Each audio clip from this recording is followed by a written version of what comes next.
Well, the songbirds are coming back. Snow is melting, even though we've got snow in the forecast. But here we go. Spring is on its way here. That being said, it's still plenty cold out. And even though our ducks are laying, you got to make sure you get all the eggs every morning. It seems like they like to lay in the morning before we turn them out. But if you miss them, they freeze and split open. So if you have chickens or ducks or anything that lays eggs and you want to be able to eat the eggs, just make sure that you're checking for eggs in the mornings and at night, especially if the temperature is going to dip below freezing. Today I am making some little sheds for the breeding pens of ducks out of 55-gallon barrels. I think that this design could also work for bantams in areas where you get a lot of rain, or for setting hens. What I'm going to do is I'm taking each barrel and I'm ripping it down. You can't really see it, I don't think, too well here, but you've got numbers on the sides of it that tell you how many gallons are left in the barrel. Just make a cut straight down that, and then you're going to lay it on end and you're going to cut it. There's a plastic seam here and one on the other side. You're just going to cut it from seam to seam. Make sure you cut it back far enough that you're not getting the really thick plastic. I probably could have cut this one a little closer to the edge, but I didn't. I'll probably do that on the next one. When you get up to the top, it's the same thing. The only difference is you're going to have to take this lip off so that you have this nice thin plastic to work with later. Next thing I'll do is show you what I'm going to try and do with the 2x4s to make this into a shed. What I ended up doing with the 2x4s was I cut two pieces at 20 inches, which served as the lower portion that spread the two uprights apart. This applies force to the sides of the walls to help from them trying to curl back in. The uprights themselves are 22 inches tall with a 45-degree angle cut on the high side.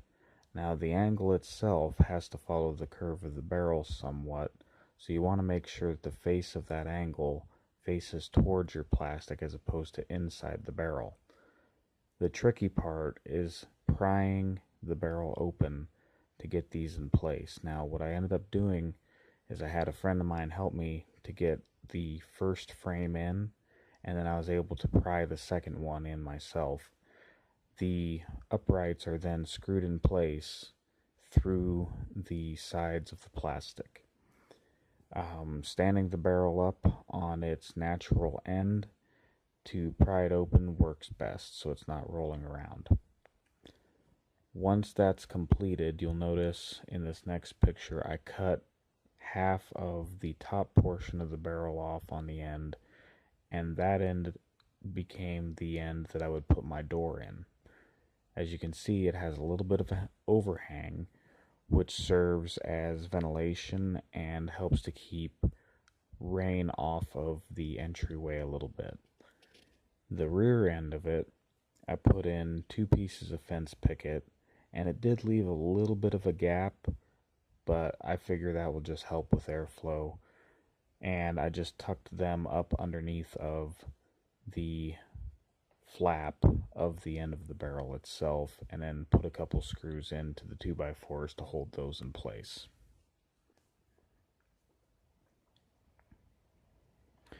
Now the door is a style that was taught to me by a Hawaiian I met, and it's pretty ingenious. Essentially you have stringers across the back of the door that hang past the door itself, and those act as a locking mechanism.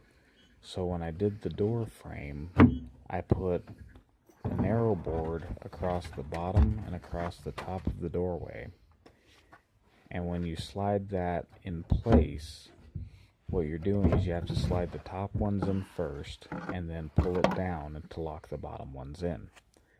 This will create a gap at the top, but if you watch how much space you use and how many inches of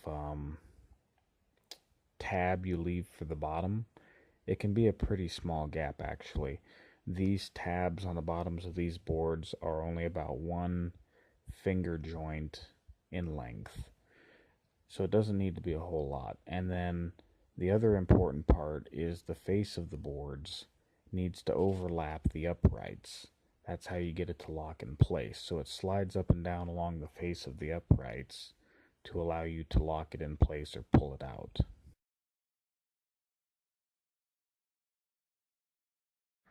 And that is the end result. Can't say I think I will build this style of hutch again, because it's very labor intensive. You almost have to have 2 people to build them. There's a lot of cutting involved, and when they're done, they're heavy.